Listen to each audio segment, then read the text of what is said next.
first atomic bomb was dropped on Hiroshima. 80,000 people died within the hour.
For nearly 70 years, wave after wave of committed people have worked to abolish nuclear weapons and create a peaceful, just, and sustainable world.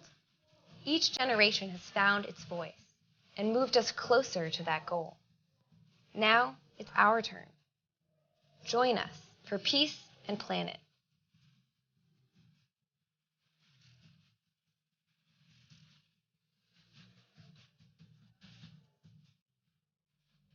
Good evening, everyone. Good evening. My name is Paul Johnson. I'm senior minister here at the Unitarian Universalist congregation of Shelter Rock, and I welcome you to this evening's meeting for the 20th or the 70th commemoration of the Hiroshima and Nagasaki bombings. Certainly some of the most significant events in world history. Very important to think about that in terms of the current national debate on nuclear proliferation. Also here this evening is one of my ministerial colleagues, Reverend Natalie Fenimore, our Minister of Lifespan and Religious Education. Natalie, would you stand so people can see who you are? Very good. This evening I can't help but think back to the fact that I was in Hiroshima for the 39th commemoration, for the peace ceremony in the morning and visiting the Children's Memorial, where thousands upon thousands of these cranes were draped on the statuary, visit to the Peace Memorial Museum, and then meeting with a number of survivors who told their harrowing tales, many of them bearing the scars of their ordeal.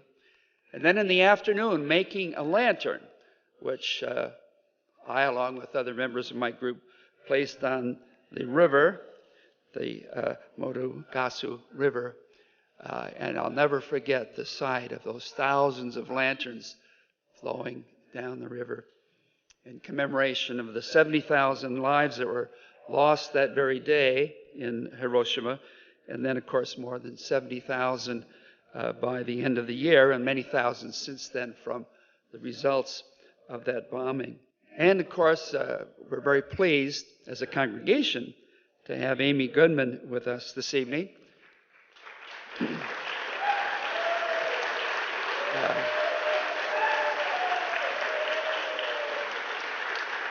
We take great pride in the fact that we have supported Democracy Now! Financially through our Beach program for 13 years.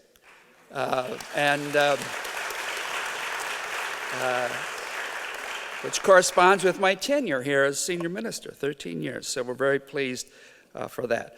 Now, as minister, I would be remiss if I didn't encourage any of you who are not on our congregation's mailing list to get on our mailing list, because you don't want to miss notice of all of the wonderful events we have here. Our Shelter Rock Forum with important about issues, discussions about important contemporary issues. Our Shelter Rock music program. Our art gallery, which has a new show every 6 weeks or so.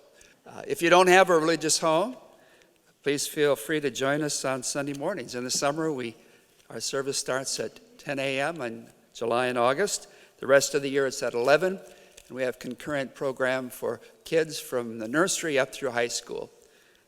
So you are very much welcome. So again, welcome everyone this evening. And now I'll call upon Shirley Romaine, who will introduce our speaker.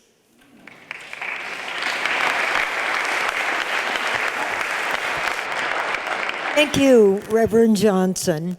I just want to welcome all of you again and tell you how meaningful it is that we have come together on this 70th anniversary of the bombing of Hiroshima and a few days later Nagasaki. Our theme this evening, we have come together really in remembrance and resistance and engagement. And it is my extreme pleasure, on previous occasions I've had this pleasure, never more than tonight, to introduce our guest speaker. She is a journalist par excellence, an author, the host of Democracy Now!, which really keeps us posted on what is really happening in this world.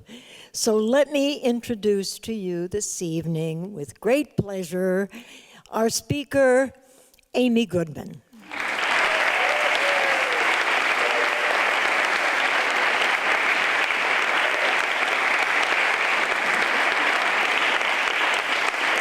Thank you so much.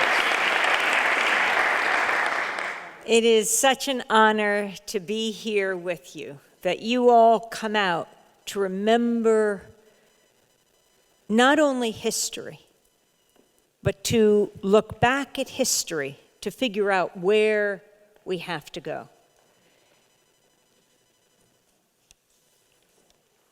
The world changed irrevocably 70 years ago, on August 6, 1945, when the United States dropped the first nuclear bomb in history on the civilian population of Hiroshima.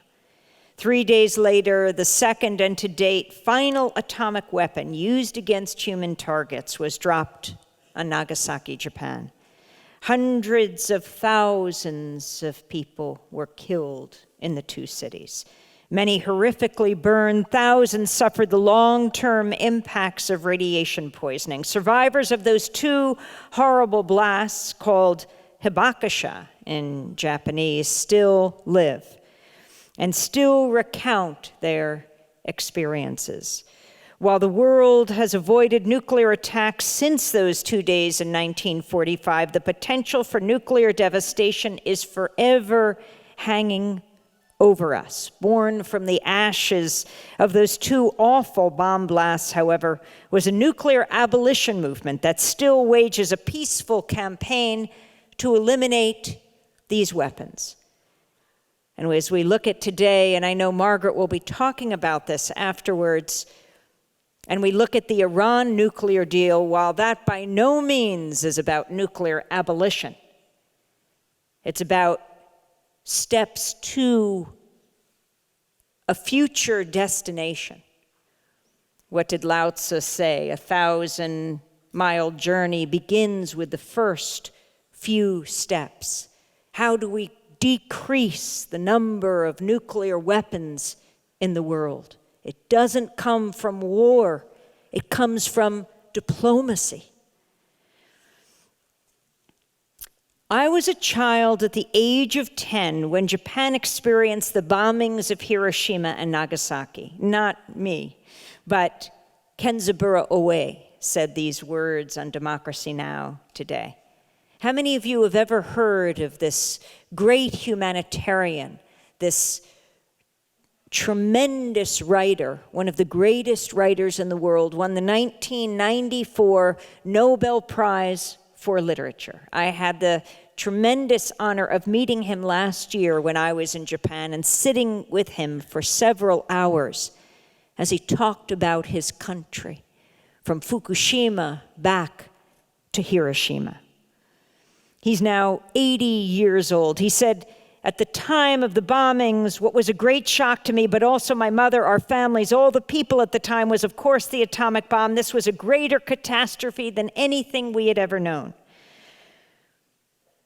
For all of his great writings, known around the world, Owe said it is his greatest shame that he's never written a novel about the atomic bombings. He gives great credit to the wounded survivors for keeping the stories alive. He said, Japan was under US military occupation. At the time, it was not possible for the Hibakusha, which is what we call the survivors of the atomic bombs, to create any kind of organization of their own. And 5 years following the bombings was when they were first able to create their own organization.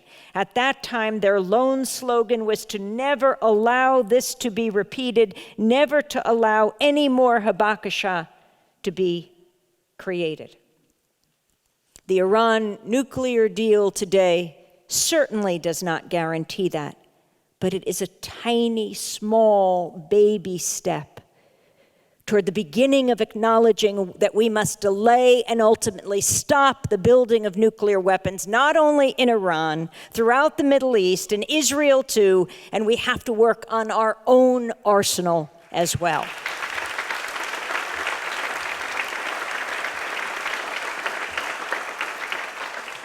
Some of you may remember the Hibakusha who came to the United States, brought by Norman cousins to do operations on them, on their faces and on their bodies, who suffered tremendous burns. It's how they came to be known in the United States, though they're very well known and revered throughout Japan, the survivors.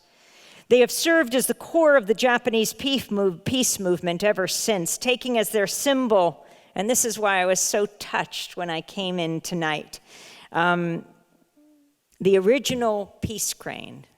And when Shay and Denise, the peace fellows who are here, handed me that crane, I was so touched. My colleague Dennis Moynihan and I write a column every week, and I hope that you get to read it. It's in newspapers and on websites across the country and around the world, and at democracynow.org as well. We wrote about these peace cranes in our column this week. Sadako Sasaki was a 2-year-old girl when Hiroshima was leveled by the bombs. Sadako lived, but at the age of 12, she was diagnosed with leukemia, one of the diseases caused by the bomb's lingering radiation. A friend in the hospital told her if she folded 1,000 origami cranes, she would be granted a wish. Hoping to defeat her disease, she began making the intricate paper cranes. She died on October 25th, 1955. The peace movement in Japan still lives. Those people there organized to abolish nuclear weapons, but also to eliminate nuclear power plants. That is also so important.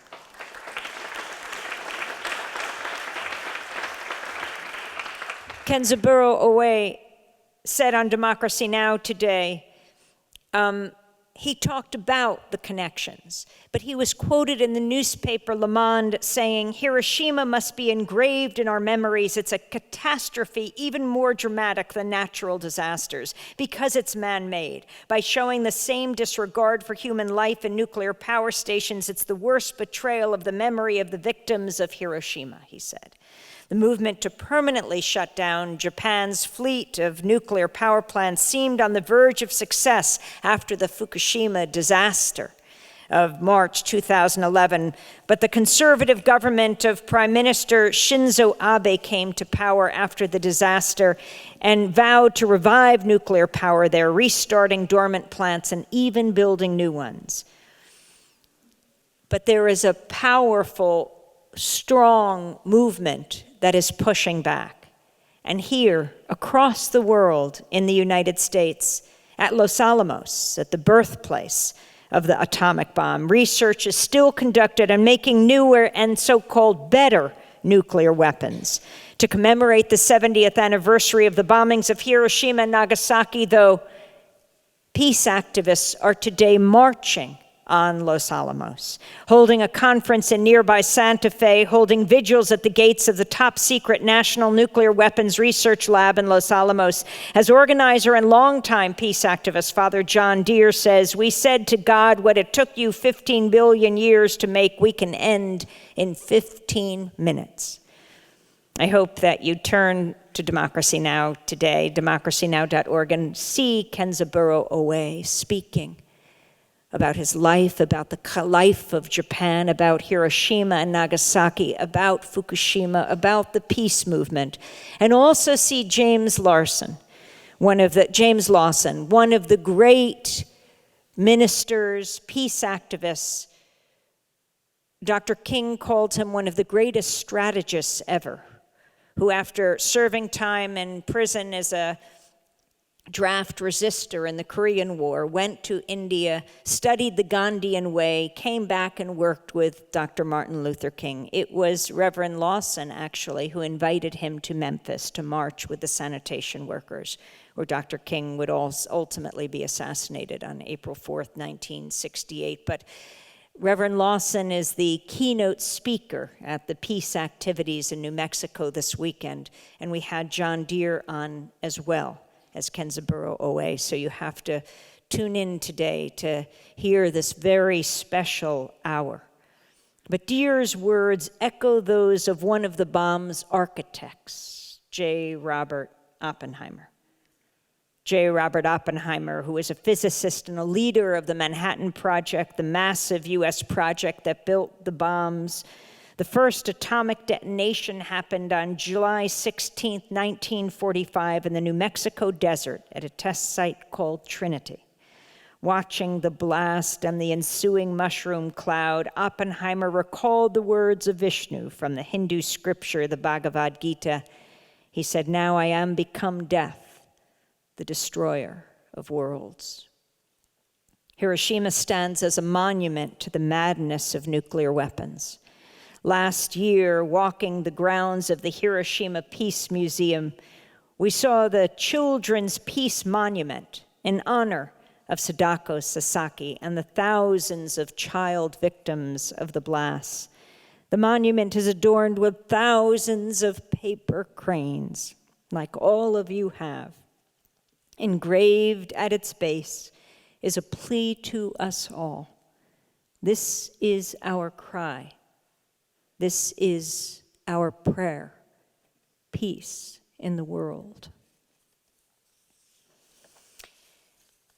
Yes, last year I had the honor of going with my colleagues at Democracy Now!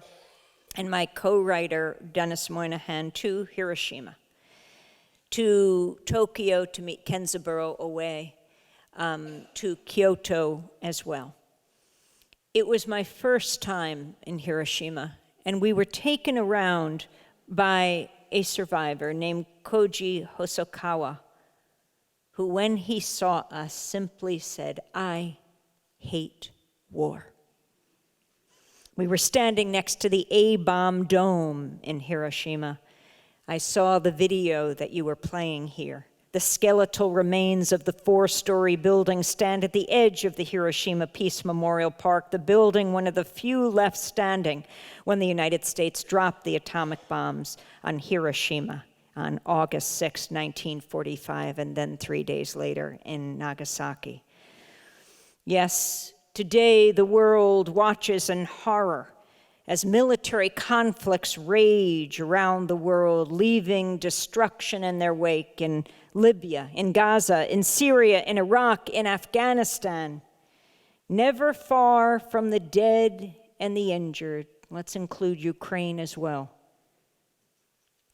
The nuclear-armed missiles standing by at the alert, waiting for the horrible moment when hubris, accident, or inhumanity triggers the next nuclear attack.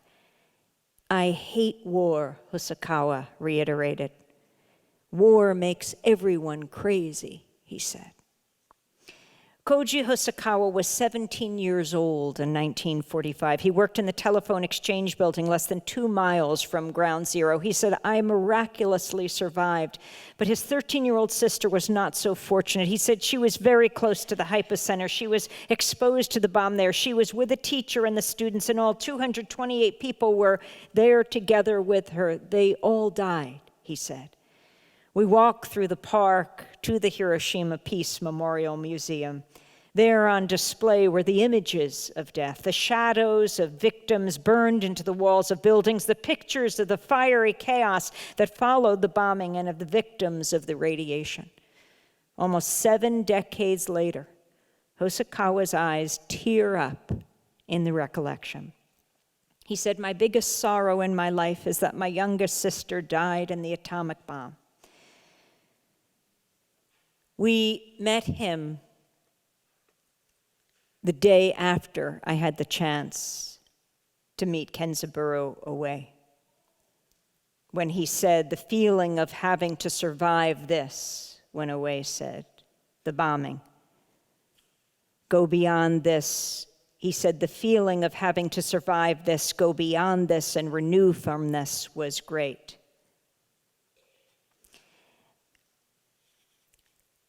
After the Fukushima disaster, Kenzaburo Owe remembered and said the feeling was similar to after Hiroshima. He said all the Japanese people were feeling this great regret. The atmosphere in Japan almost the same as after the bombing of Hiroshima at the end of the war. Because of this atmosphere, he said the government, with the agreement of the Japanese people, pledged to totally get rid of or decommission the more than 50 nuclear power plants in Japan, though that has not come to pass. And not only is Shinzo Abe, the prime minister, trying to bring back nuclear power, but trying to remove the Article 9 of the peace constitution of Japan and pushing to send soldiers abroad, something Kenzaburo Owe is fighting with every fiber of his being. A-bomb survivors like Koji Hosokawa, writers like Kenzaburo Owe, and hundreds of thousands of others, now elderly, lived through the dawn of the nuclear age in 1945 and saw its potential for devastation. Recently at Fukushima, nuclear weapons arsenals, nuclear power plants, each posing separate horrific risks to humanity, yet the two connected, with the byproducts of some power plants usable as material for nuclear warheads. Whether from an act of war or an act of terrorism, from a so-called loose nuke in the hands of a non-state actor, or from an uncontrolled meltdown in a nuclear power plant, nuclear disasters are massively destructive, to put it mildly. Yet they are completely preventable. We need a new way of thinking, a new effort to eliminate nuclear weapons and shift to safe, renewable energy worldwide.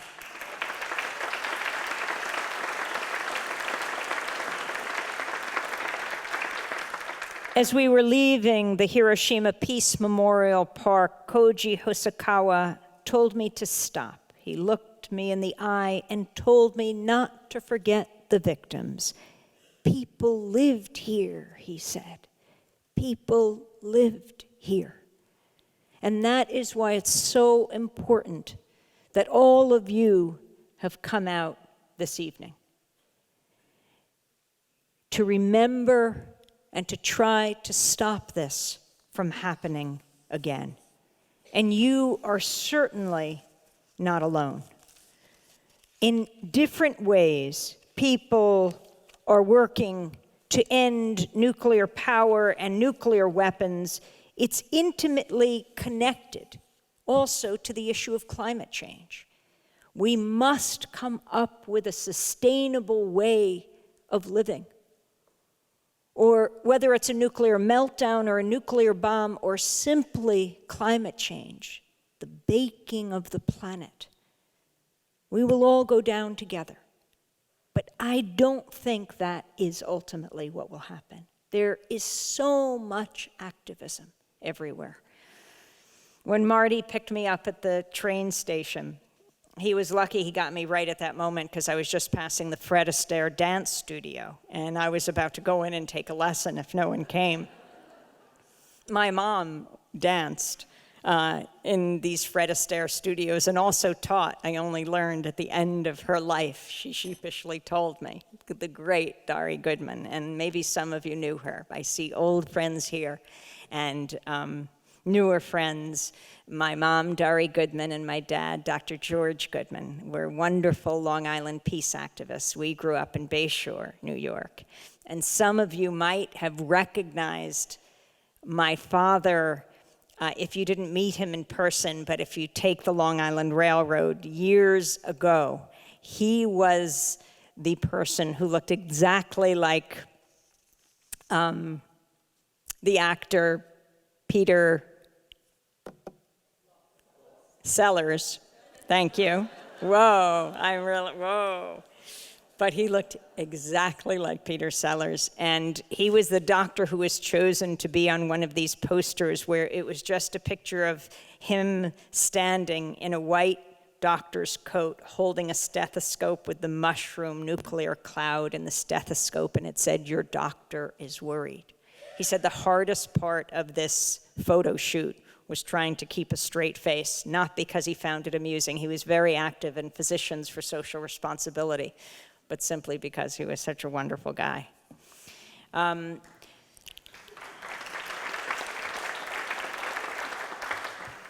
But so many people are putting their bodies on the line.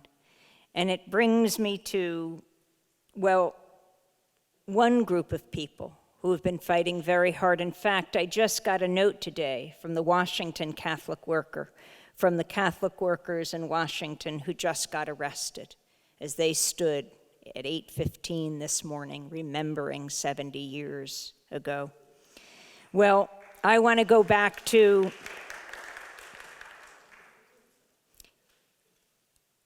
a Long Islander who has made an enormous difference. There's a vast military complex deep in the hills of eastern Tennessee called Y-12.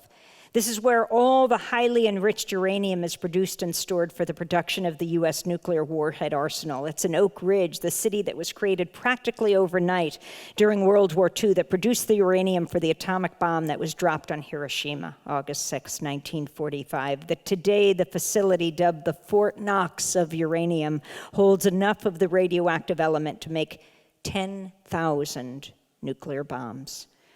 It was there in the pre-dawn hours of July 28, 2012, that 3 Plowshares peace activists, including an 82-year-old nun, she's now 85, penetrated the facility's myriad security systems and got to the heart of the complex, the Highly Enriched Uranium Materials Facility, or HEUMF.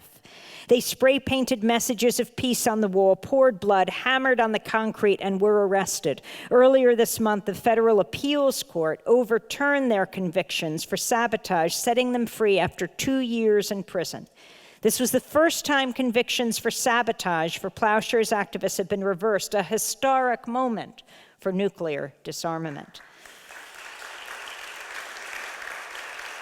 Plowshares, of course, and I know many of you know this, is the movement that derives its name from the biblical verse Isaiah, which instructs, "They shall beat their swords into plowshares and their spears into pruning hooks. Nation shall not lift up sword against nation, neither shall they learn war anymore."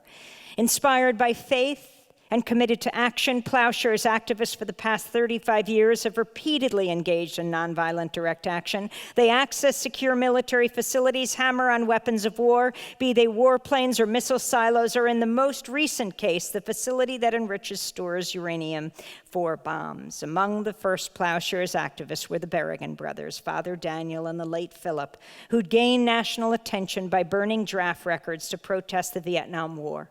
In 1980, the Berrigans and others entered a General Electric plant in King of Prussia, Pennsylvania, where nuclear missiles were made and hammered on nose cones, making them unusable. They went to prison for that and many subsequent actions. Scores of similar Plowshares disarmament protests have occurred across the globe since then. The media hardly pays any attention unless you tune to Democracy Now!, and I hope you do every day. They get more attention in Europe than they do in this country. I think the media is afraid the contagion might spread. But the protesters who gained entry into the ultra-secure Y-12 complex were an unlikely trio. Sister Megan Rice, a Catholic nun, Michael Wally, a Vietnam veteran turned Catholic peace activist, and Greg Borcha Obed, a former U.S. Army officer, now a house painter and peace activist. After cutting through 4 separate fences and traversing patrol grounds to get to the HEUMF, they painted slogans that read, "The fruit of justice is peace," and plowshares please Isaiah. Like the previous actions, the group coined a name for themselves, Transform Now Plowshares. I asked Sister Megan what that meant. She said, "Well, we've spent $10 trillion in 70 years when that could have been used to transform not just the United States, but the world into life-enhancing alternatives," she said. Instead, she said, "We make something that can never be used, should never be used, probably will never be used unless we want to destroy the planet." The security breach sent shockwaves through the national security establishment, especially at the Department of Energy, which runs Y-12. While the 3 Transform Now Plowshares activists faced federal sabotage charges and up to 30 years in prison, they were still out on bail and free to attend the congressional hearings prompted by their act of civil disobedience, which the New York Times labeled the biggest security breach in the history of the nation's atomic complex. Texas Republican Congressman Joe Barton praised Sister Megan Rice. He said, "We want to thank you for pointing out some of the problems in our security." He said, "Well, I don't totally agree with your platform that you were espousing. I do thank you for bringing out the inadequacies of our security system. That young lady there brought a holy Bible. If she had been a terrorist, the Lord only knows what could have happened," the Republican Texan said. Massachusetts Democratic Congressmember Ed Markey, now a senator, addressed Sister Megan Rice as well, adding, "Thank you for your willingness to focus attention on this nuclear weapons buildup that still exists in our world and how much we need to do something to reduce it." Sister Megan Rice is now 85 years old. She and her 2 co-defendants await a lower court's decision on whether or not they should continue serving time for the lesser charges of destruction of government property, for cutting fences, painting slogan, pouring blood on Y-12. But freedom from prison is clearly not her first concern. She said, "As long as there's one nuclear weapon existing, nobody is free." The brave people that stand up for all of us, how we fight against all violence, which brings me to the Black Lives Matter movement, and how important and brave the young people are all over this country who are standing up. I mean,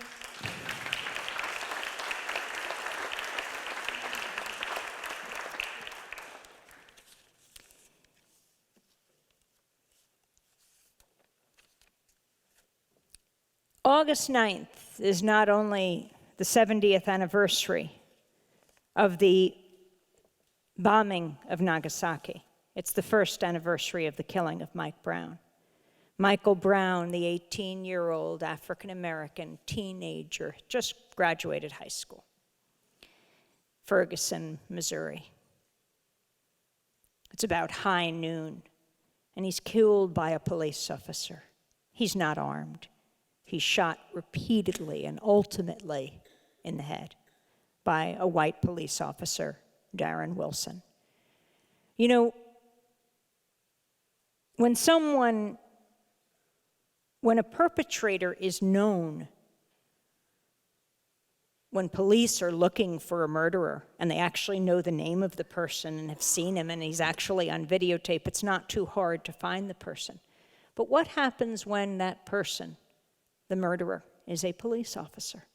And that's something we have had to confront over and over again. In this last year, the reason it has come to the public's attention, I mean, in certain communities, people have known and have experienced the trauma of police killings for so long, but now there's videotape. Now there's cell phone footage, and it's proof to all. what has happened in this past year? My colleague Dennis and I just wrote our column about a week ago, talking about the stunning indictment that was handed down in Cincinnati, focusing attention again on police killings of people of color. Hamilton County Prosecutor Joseph Dieters announced that University of Cincinnati police officer Ray Tensing had been charged with murder for the July 19th shooting of Samuel DuBose, the 43-year-old African-American man. Officer Tensing pulled DuBose over because he was driving a car without a front license plate. As Dieters said in his news conference, he was dealing with someone without a front license plate. This is, in the vernacular, a very chicken crap stop.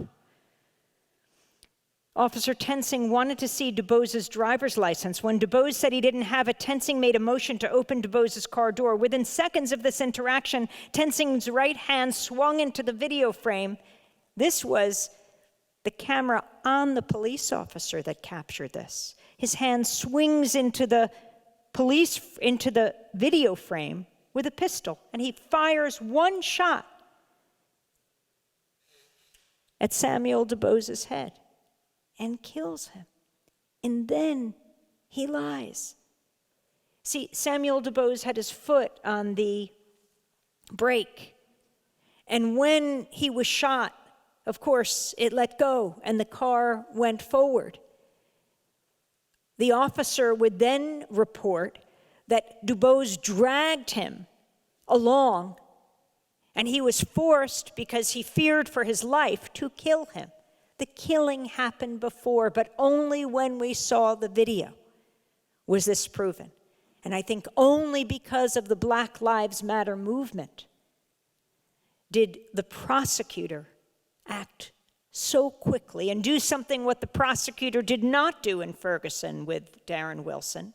Of course, the actual killing of Michael Brown was not shown on videotape. Did something that the prosecutor did not do in Staten Island with Eric Garner. Now look at the similarities here. Samuel DuBose, a 43-year-old African-American man, was killed on July 19th. 1 year ago, on July 17th, another African-American 43-year-old man was killed by police in Staten Island. Oh my gosh, I remember going from Ferguson and the mass protests there, flying back to New York to get to the protests in Staten Island last summer. And the 1,000 people who marched, demanding there be some accountability, saying Daniel Pantaleo, the police officer who put Eric Garner in a chokehold, again, for what?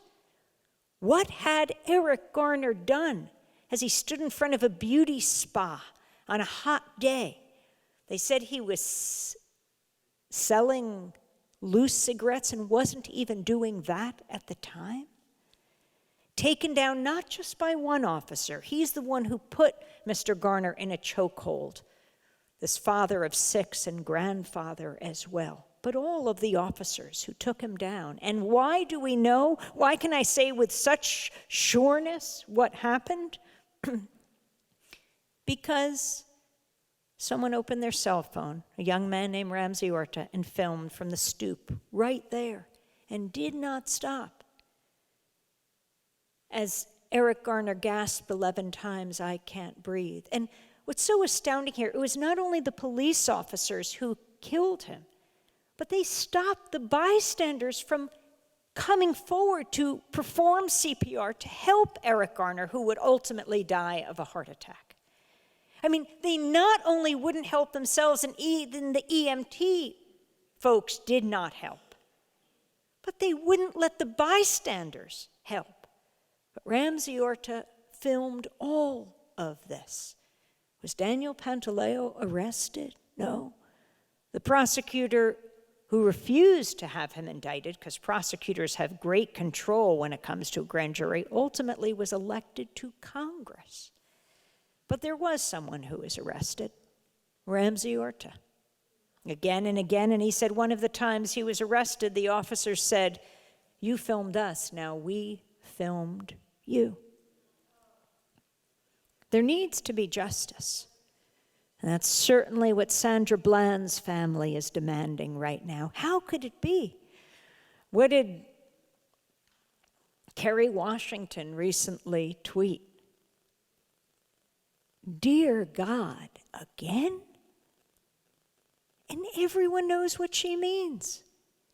Sandra Bland comes home to Texas, inspired by the Black Lives Matter movement, a proud member, if you will, making Sandy Speaks videos on her Facebook page, right? Talking about the lives of young people mattering. And she decides to head back south, though her family's from Chicago, but she went to Prairie View A&M, a historically black college right outside of Houston. And she decides to get a job to work for justice for African Americans in the South. And she is really excited. It's Friday morning, just a few weeks ago, about 9 in the morning, and she is pulled over by a police officer who was passing her and made a U-turn and came up behind her and then said that she had not signaled properly a lane change. It's not even clear whether she had simply not signaled because he was pulling her to the side. So that wouldn't have been the ultimate reason. And then again, caught on police dash cam video, so you know we're not making this up. They can't imprison the dash cam manufacturer as they've imprisoned Ramsey Orta. And we see the police officer come up to her. And he says to her, "You look irritated." And she says, "Well, yes." And he says, "Why?" And she says, "Well, I didn't know if I had done anything." And she explained, and he said, "Are you through yet?" She said, "Wait, you asked me." And he said, "Put out your cigarette." And she said, "Am I under arrest? Have I done something wrong? I'm in my own car." And he told her to get out of the car. And he says he's going to light her up. I mean, you hear this very clearly as he pulls out a taser. She goes, "Whoa." And she gets out of the car. It's not about right and wrong now. She knows she's in the right, but my goodness. She also happens to have epilepsy. And she gets out of the car and she walks around, and a second video captures her on the ground saying, "Why are you slamming my head into the ground?" This young woman who is going to her job at this local college. And she says to him, "I have epilepsy." He says, "Good." And she's taken off to jail where she can't meet the $5,000 bail. How can it be? Pulled over for a signal, not properly changing her signal, properly showing a lane change. It's Friday morning. By Monday morning, she's dead. The police said she committed suicide. Her family doesn't believe it, but she did say on the police form that she had once attempted it. She had lost a baby. So did they put her under suicide watch? No. Instead, there was a large garbage can with a plastic bag in it. There were exposed beams. This is not the way you treat someone who is possibly suicidal. And so we've lost this wonderful, promising 28-year-old woman. So sadly, we've learned her name only after her death. But I'm not going to end in such a horrific way. Her family has already brought a lawsuit, and Sandra Bland has taught all of us about bravery, about standing up. But I want to end moving back to Frederick Douglass and forward to an amazing young woman who I had the chance to meet just a few weeks ago. Just about a month ago, we all celebrated Independence Day. "What to the American slave is your 4th of July?" asked Frederick Douglass of the crowd gathered at Corinthian Hall in Rochester, New York, July 5th, 1852. "I answer," he said, "a day that reveals to him more than all other days in the year, the gross injustice and cruelty to which lies the constant victim. To him, your celebration is a sham." You know who Frederick Douglass was, the great abolitionist who himself had survived slavery, who had fled north, come up to New York, fought slavery, spoke out about it all over the country. His Independence Day talk was organized by the Rochester's Ladies Anti-Slavery Sewing Society. Douglass extolled the virtues of the Founding Fathers, those who signed the Declaration of Independence. Then he brought the focus to the present, to 1852. He said, "I'm not included within the pale of this glorious anniversary. Your high independence only reveals the immeasurable distance between us. The blessings in which you this day rejoice are not enjoyed in common. The rich inheritance of justice, liberty, prosperity, and independence bequeathed by your fathers is shared by you, not by me. The sunlight that brought life and healing to you has brought stripes and death to me. This 4th of July is yours, not mine. You may rejoice, I must mourn. To drag a man in fetters into the grand illuminated temple of liberty and call upon him to join you in joyous anthems were inhuman mockery and sacrilegious irony. Do you mean, citizens, to mock me by asking me to speak today?" Frederick Douglass asked. Of course, the Rochester Ladies Anti-Slavery Sewing Society had no intention of mocking him. Proceeds from their events were devoted primarily to supporting Douglass's newspaper. They championed Douglass, saw the need to take action, whatever action they could muster. The United States was, at the time of the speech, less than a decade away from a brutal civil war. The war would formally start with the Confederate bombardment of Fort Sumter just off the coast of Charleston, South Carolina. Yes, Independence Day is a fitting time to reflect on the role that grassroots organizing for social change has played in building this nation. The horrific massacre at the AME Church in Charleston also compels us to question just how far we have progressed toward the ideals enshrined in that document signed on July 4th, 1776, the Declaration of Independence. It was in Charleston that a man named Denmark Vesey, a former slave who'd won his freedom, had planned an expansive slave rebellion slated to take place 1822. The plot was exposed, and Vesey, along with 34 other alleged co-conspirators, were hanged. Vesey was one of the founders of Charleston's AME Church in 1818, which became Emmanuel AME Church, where Dylan Roof is alleged to have murdered 9 people this past June 17th. Among them, the church's pastor, who was also a state senator, the Reverend Clementi Pinckney. The storied church called Mother Emanuel has been central to the lives of African Americans in Charleston and beyond for close to 2 centuries. So when evidence pointing to Roof's racist motivation surfaced, including an internet-posted manifesto along with numerous photos of him with a Confederate flag, pressure mounted to remove the flag from the grounds of South Carolina State Capitol in Columbia, South Carolina. The movement was swift, with companies like Walmart and Amazon pulling Confederate memorabilia from their shelves. Alabama Governor Robert Bentley immediately ordering all Confederate flags be removed from Alabama State House grounds. But the U.S. and South Carolina flags on the Capitol dome flew at half-mast after the massacre. The battle flag of the Confederacy, though, at a Confederate War Memorial on the State House grounds in Columbia, continued to fly full-mast.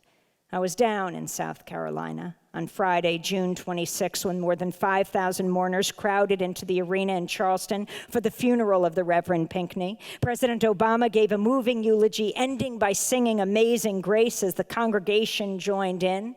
And this is where I want to end, where I have to end, because I have to fly off to Toronto, where we're covering the American Psychological Association. As we're gathered here, that largest gathering of psychologists in the world is debating whether they should be involved with torture.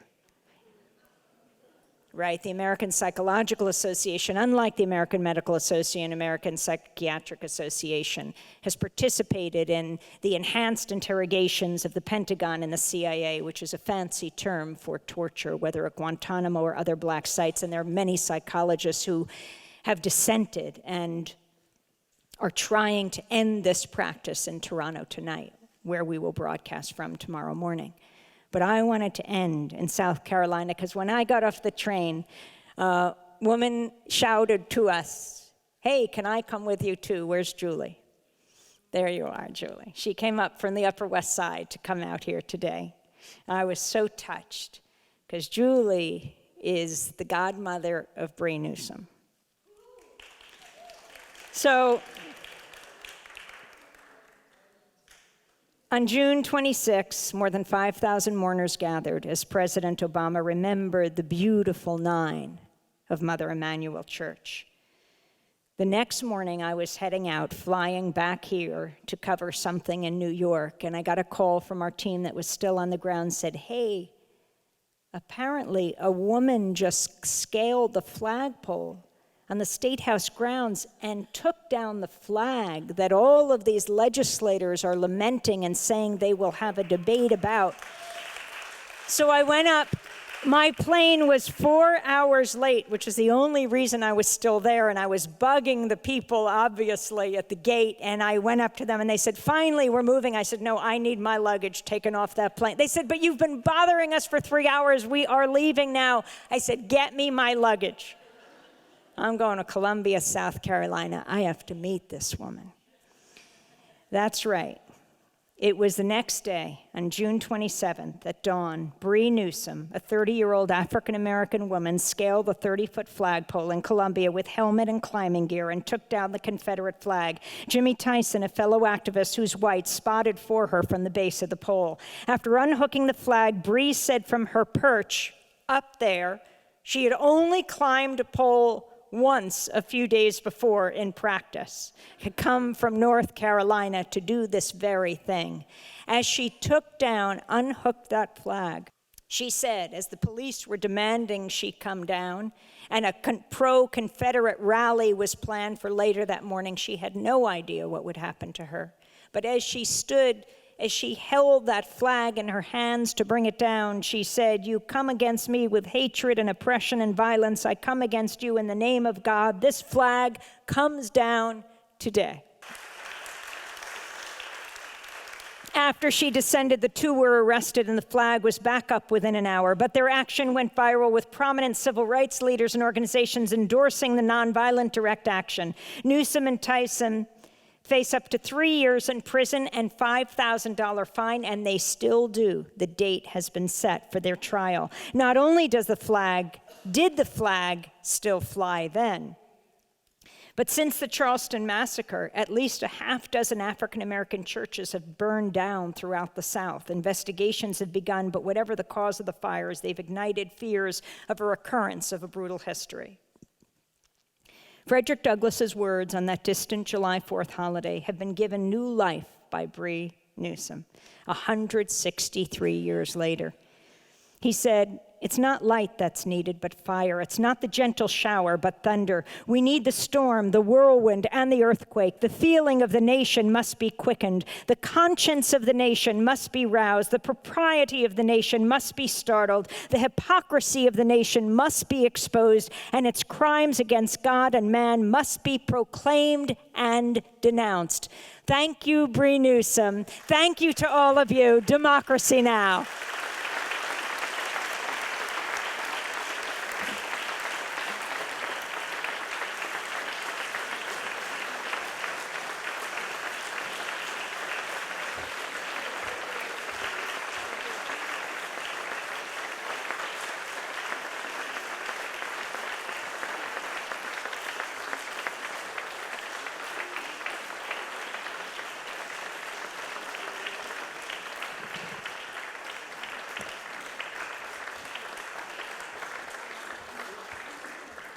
You know, it's always a learning experience listening to Amy Goodman.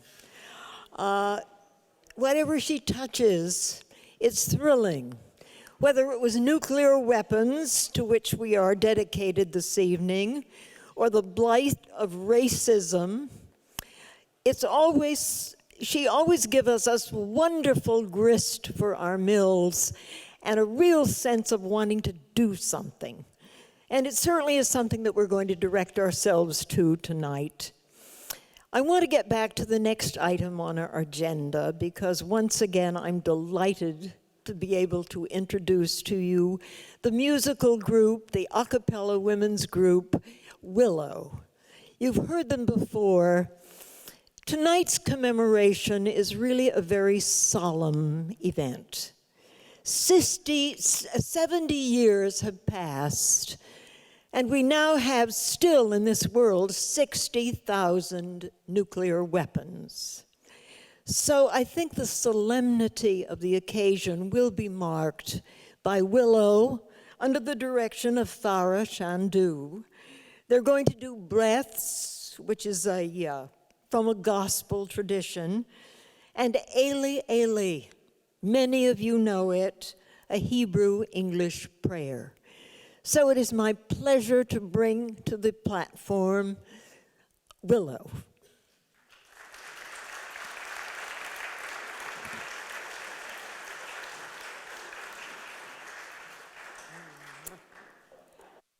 Thank you all, and wasn't that amazing? I kind of want to sing Amazing Grace now, not do what we have planned. And I also want to say that I belong to the same small internet, on Facebook, a communication group, with Bree Newsom, so we had no idea she was going to do this. And of course, there's only a couple of hundred of us. And she did this, well, we bow down! There was so many memes of, her being like Superwoman, but she just followed her conscience. And what I need to say about our next song, Breaths, it's written by Issei Barnwell from the gospel group Sweet Honey in the Rock. And it comes to us from this deep tradition within the African American community that all those who are martyrs for peace, whether it goes from Japan to Iraq to African America today, they are, when they become martyrs, they become part of the ancestors, they become part of our ancestors, and we honor them.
Thank you. The music is always beautiful, and the selections are exquisite. And I think you bring us back to the solemnity of the evening. Our program tonight marks the 70th anniversary of the beginning of the nuclear age and the deadliest act of war in our history, the atomic bombing of Hiroshima and a few days later of Nagasaki. The bomb marked a critical turning point in the human species, and that can't be stressed enough. Our parent organization, SANE, now known as Peace Action, was founded 58 years ago with the express purpose to prevent the development, testing, and the use of nuclear weapons. The Long Island Alliance for Peaceful Alternatives was founded 30 years ago with the purpose of abolishing nuclear weapons. The Unitarian Universalists for more than 50 years have supported abolishing nuclear weapons, and of course, all of us are champions for peace. Peace is at the heart of what we're all approaching and working for. As we meet on this 70th anniversary, the specter of the bomb has made the world a more dangerous place. There are still approximately 16,000 nuclear weapons held by the 9 countries that hold them. 90% of them are in the US and Russia. It is past time for the US to change course. President Obama has said, as the only nuclear power to have used nuclear weapons, the United States has a moral responsibility to ensure atomic bombings never again occur.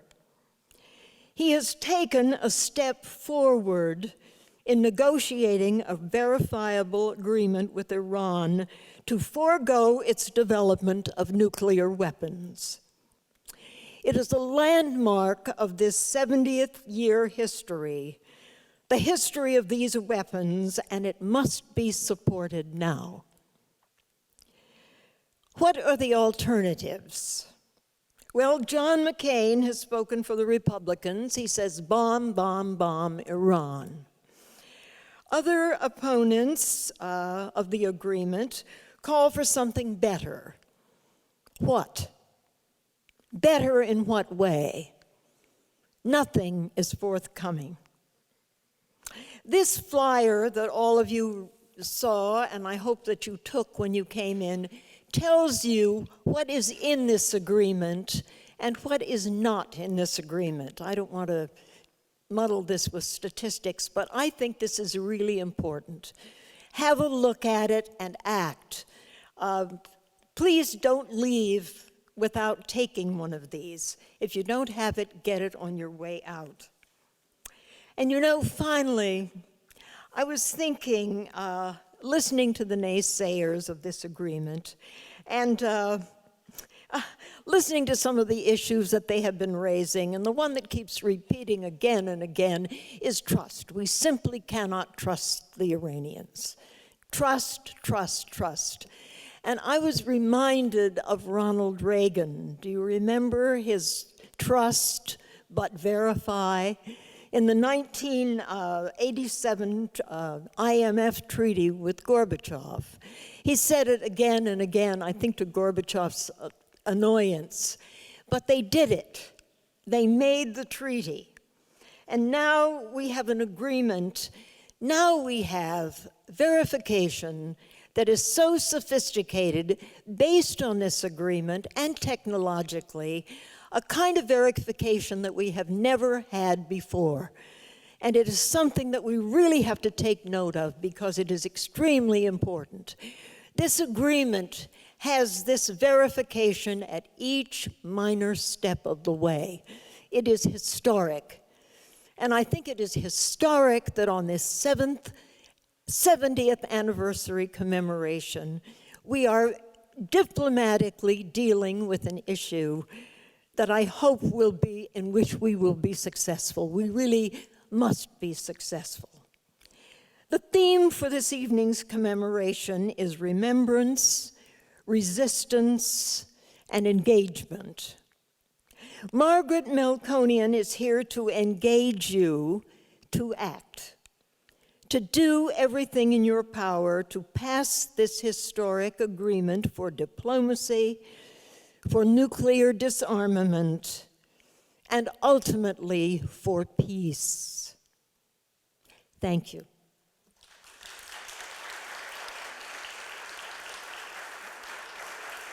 Margaret.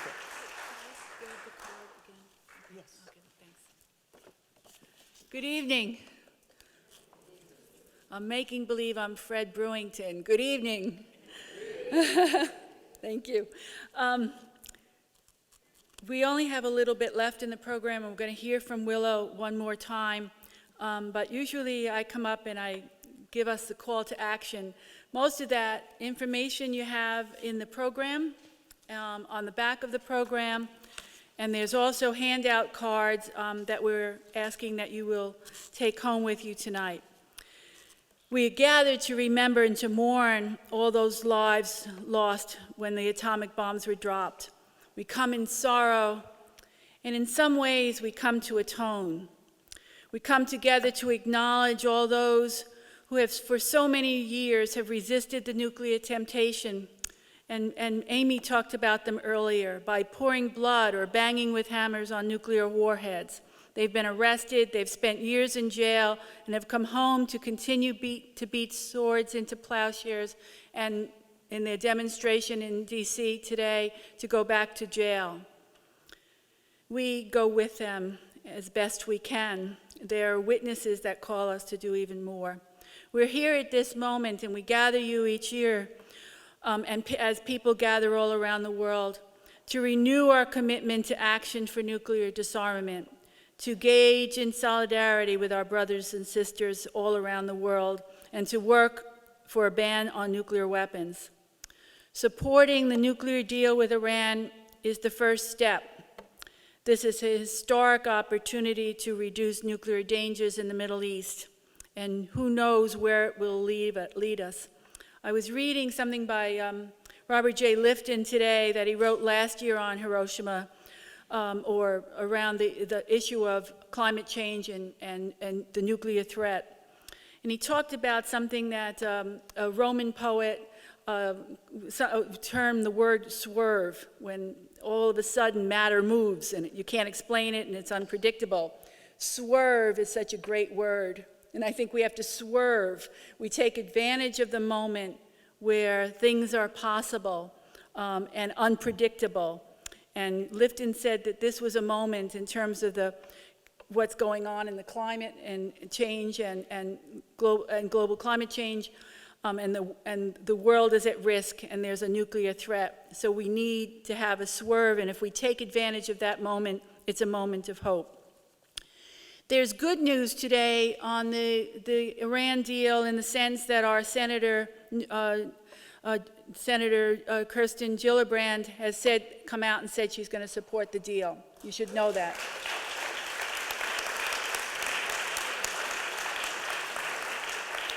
So her numbers on this card, her local numbers are on this card, and her DC numbers on the card. So you need to call her and say, we want her to be strong on this, and it's a good thing that she is going to support the deal and take that step towards nuclear disarmament, towards reducing the nuclear weapons threat in the Middle East.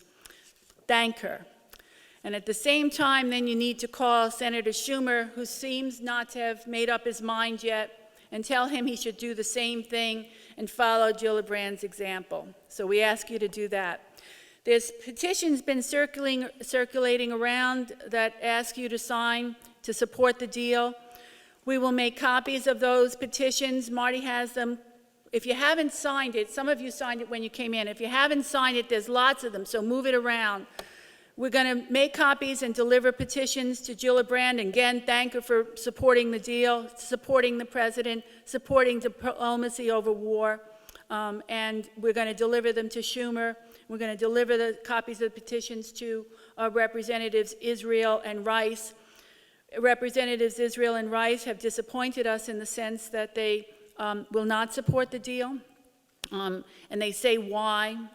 You need to provide them with some material, like some of the information that's on the card that tells them why this deal, and deals like it. When we were, during the Cold War, we were able to have deals that were verified and made the world a safer place.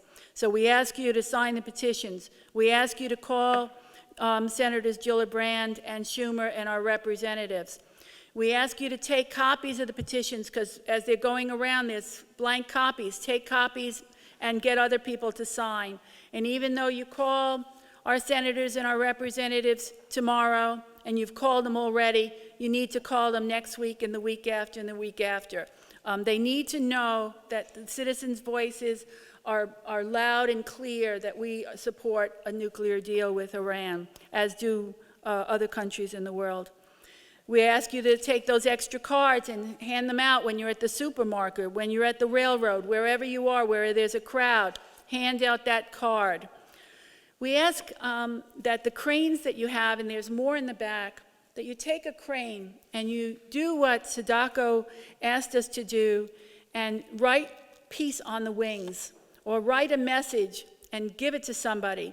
Give it to your senator, give it to your representative, or give it to a child, telling them the story of Sadako, who made those cranes to write peace on their wings so those cranes could fly over the world and bring peace. Do something with the cranes, give it to somebody, wear them, start a conversation. We need to take action. The future is in our hands, and if we don't do what we need to do, we know what the alternative is. And tonight we say, once again, no more Hiroshimas, no more Nagasaki's, no more nuclear bombs. We have a responsibility to act. And before I introduce Willow, I just want to acknowledge and thank some people. We're going to close with Willow, and then we're going to have the gong rung and sound it really loudly here in this place. We received a proclamation from the town of North Hempstead from Supervisor Judy Bosworth and the other council members proclaiming and honoring all of us here tonight for our work committed to ending world violence and spreading peace. So we thank them. I'd suggest that we might want to deliver a peace dove to them with a message of peace. We were alarmed a little bit that they had signed a letter against the deal and sent that letter to Senators Gillibrand and Schumer and the two representatives. So we are honored to receive the proclamation, and we wish them to take peace a little bit further and to support the deal with Iran. Let me make some thank yous, and then I will introduce Willow again. We want to thank the UU congregation again for its hospitality and for bringing us together. Not only at this time for an annual event, but very, very often, and to really making this space a nuclear-free zone and a peace space and a peace sanctuary. We want to thank the Social Justice Committee, thank Reverend Paul Johnson, especially thank Claire DeRoche, the coordinator. Social Justice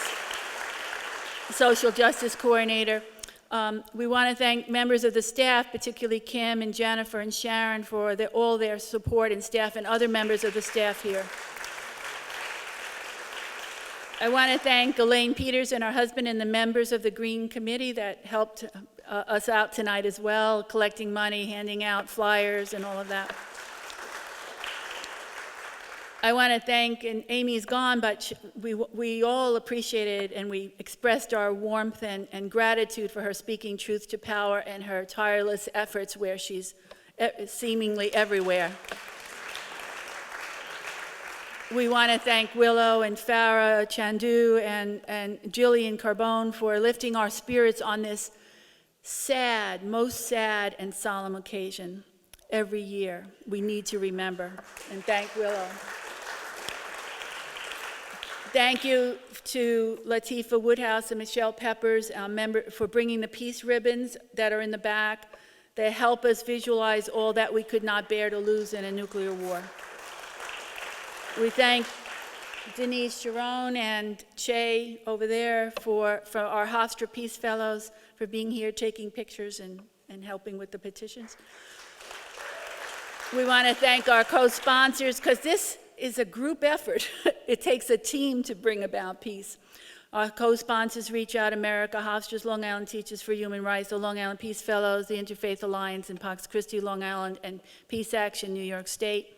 I want to thank Westchester for coming tonight, too, Westchester. Thank you to Shirley Romaine and for her persistent efforts to build a better world. And again, thank you to the North Hempstead Council members for their proclamation acknowledging the importance of the 70th anniversary of the atomic bombing of Hiroshima and our work for nuclear abolition. Thank you. And we want to thank all of you for being here tonight and for the work that you're going to be doing over the next few days, the calls, the petitions, the handouts, over and over and over again. Relentless pursuit of peace. Thank you. Let me introduce Willow, and they're going to do a very special number, and I think Farah's going to tell us about it.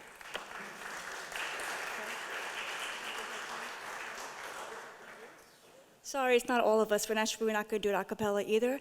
This is a setting of a prayer from the Christian tradition by Gabriel Fauré, my favorite French composer ever. And it's in Latin, but I want your hearts to just listen and understand that it's a call for peace.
Pregus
want to thank Willow again, how so beautiful.